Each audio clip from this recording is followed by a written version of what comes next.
Hi folks, this is not a tutorial, more of a show and tell. Let's go!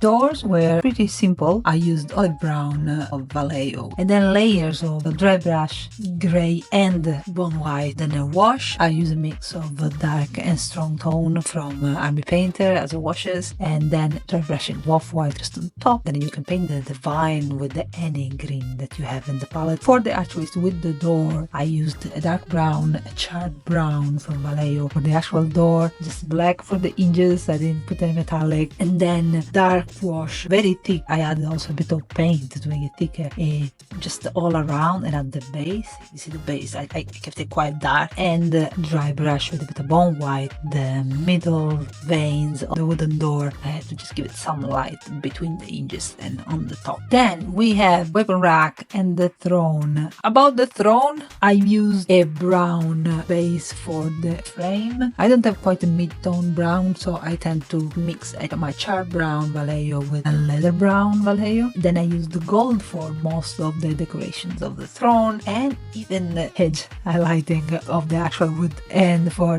the actual seat, it's red. I don't have again a vibrant red like you see, so normally my approach is starting with the dark red because it gives a very good coverage. I use either a terracotta red or cavalry brown. These were all black, prime black, the spaces, so I needed something with good coverage. And then I went on top lightening up with layers of gory red. It's a bloody red. It's still quite dark. It's a very wet effect, but it's still pretty dark. And I think I mixed up at the end some orange to make it a little lighter. Washes on top, dot with gold in the back seat, and I called it done. And if you see, it's pretty shiny. I did try with the satin varnish and I really don't like it. I use matte varnish normally for everything and I can't stand shininess. Then the weapon rack is simply a brown. I use cherry brown with some dry brushing on top to lighten it up a bit, and then metallic for all the weapons. In this case I use gunmetal from Vallejo, and then various colors for the handles and the two shield. I don't quite remember why I chose to go for that purple. I think I got inspired by some art in the book. Same thing for the shield with the lion. I covered everything in this 50% dark and 50% strong tone washes. Next, the bookshelves. The bookshelves are super annoying. You have all the book, you're supposed to pick different colors to give it a bit of variety, and I hated that process. I've enjoyed working with the texture of the wood, but these details have been a bit annoying. Anyway, same process. You pick a dark brown or a lighter, or you can start with a red brown bases like I did for the wardrobe. For the bookshelves, I used the more yellowish kind of wood. I then dry brushed with the lighter tones of the brown. So I started with charred brown, then I did a heavy dry brush, almost a wet brush with leather brown, and then I went with a light dry brush of plague brown that is much more yellowish. At this stage, do whatever you want with the books. Put some off-white in that skull, use off-white for all the inside of the book, and then just use whatever you have in the palette to paint all the book covers. And when you're ready with that, cover everything in a wash with the strong tone in this case.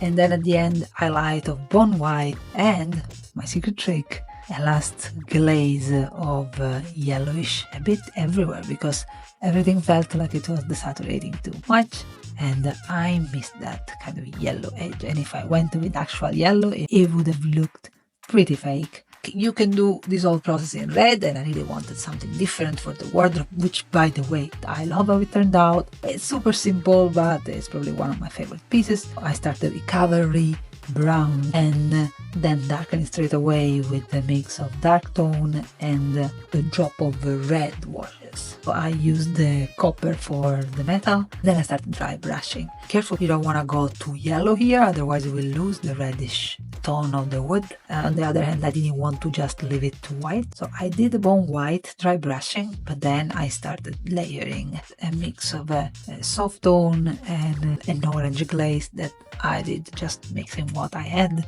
So a glaze is just a painted water, and I love it. This is my favorite piece. It's super simple, but it's my favorite. By the way, my main source of inspiration, well, my main guideline for approaching this furniture painting were two channels, Gaminggeek and MidWinterMini, so thank you very much. It looks so good on the table and I'm so proud of myself. and it's thanks to you. I did change something, mix a bit your techniques, but that's the point. You got me started when I was intimidated by the amount of work. So thank you a lot. MidWinterMini and Gaming Geek. I recommend everyone to give it a look. Next, we have the chest. I've started with 3 different bases, so because I wanted this chest to look different, and I got the idea from Gaming Geek.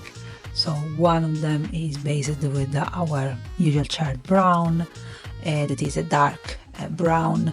One is based with cavalry brown, which is a reddish brown, and one is based with the leather brown Vallejo. With the charred brown one, I use a hammered copper metallic for all the metal part, and a very dark wash with dry brush, a little bone white. The reddish chest, gunmetal for all the metal parts, and a little dry brushing to lighten up the middle part of the wood, but also a dark washes are across the whole thing. And same, very similar for the last chest that has all the metal part in gold and some light dry brush of bone white, kind of the middle area of all the wood. These are the chests.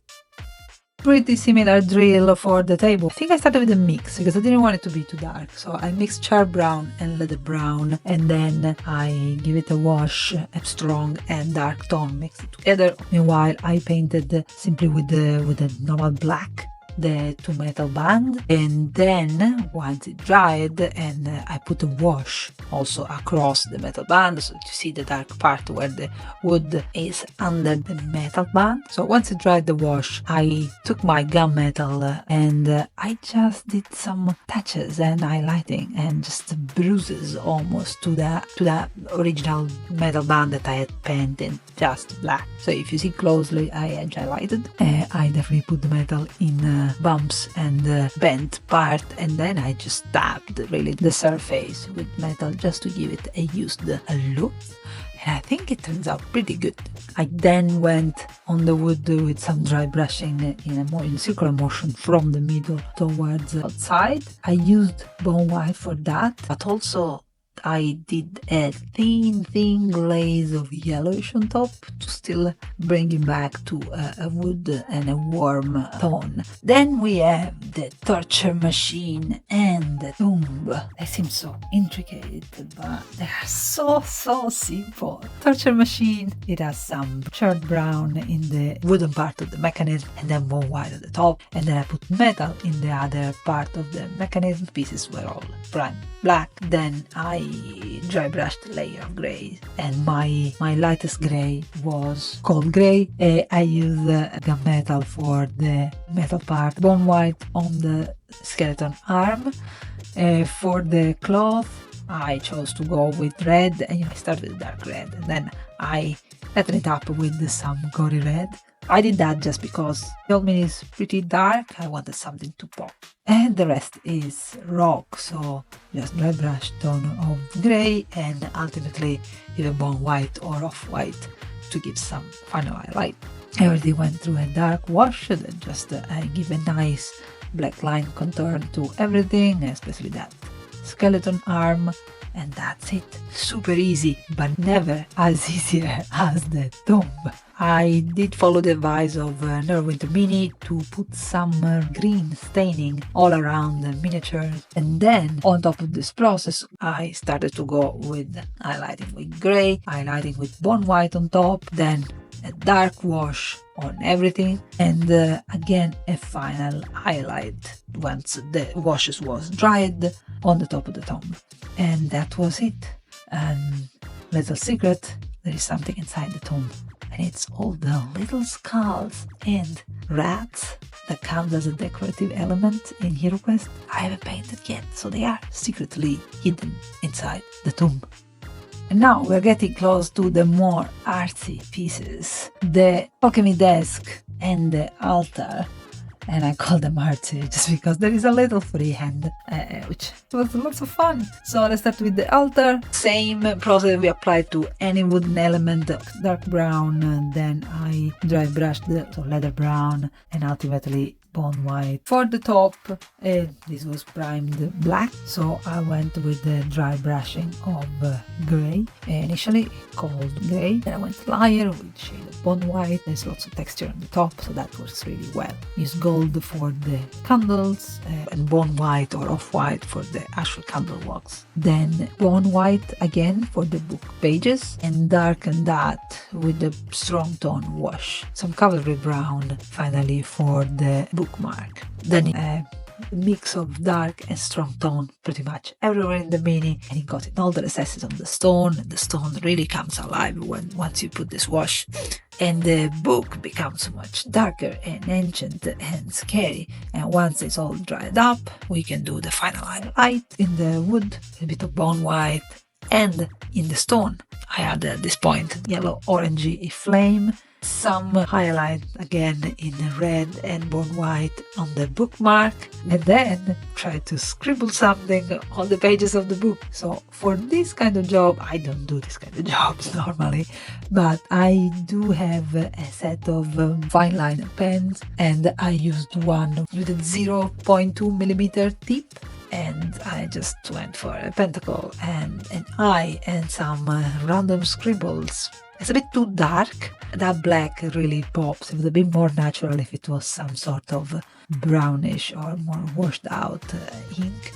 But hey, that's what I had. I wanted to use the pen. I didn't want to mess up with the brush. And for the alchemy desk, oh my god, how much I enjoyed that. I really love it. Very similar approach. The base is wood. The main top is stone. So I used the same approaches with shading with dry brushing with gray first and then bone white. I used copper metal for the scale, highlighted then with gold, you see at the edge and the rim of the plates. Then various colors, that's the part that I don't like. It's the same as the book. I don't like to pick just small parts with random colors, but there you go. There are the bottles. Use what you have in the palette. Then I used the cavalry brown for the leather. I interpreted as a leather on top of the stone, and I think this color worked really well. I've seen other painted in dark or just pretend it's still stone or black or blue. I think this is great. I think this looks natural and looks exactly how it was supposed to be. Bone white, dry brush on top. Gold for the medallion and with some just red on top. The pages are all bone white. Ink holder is simply black, but then dry brushed with a bit of gunmetal. Everything went through a bath of dark tone and strong tone, as you can see, because all the edges are really nice black line. I think it worked really well around and on top of the medallion. On the pages they got even darker and older, and on the feather and the actual ink holder. And at the end, that's where you try again to be creative. I'm not very happy with what I did. I don't even know what those symbols are supposed to be.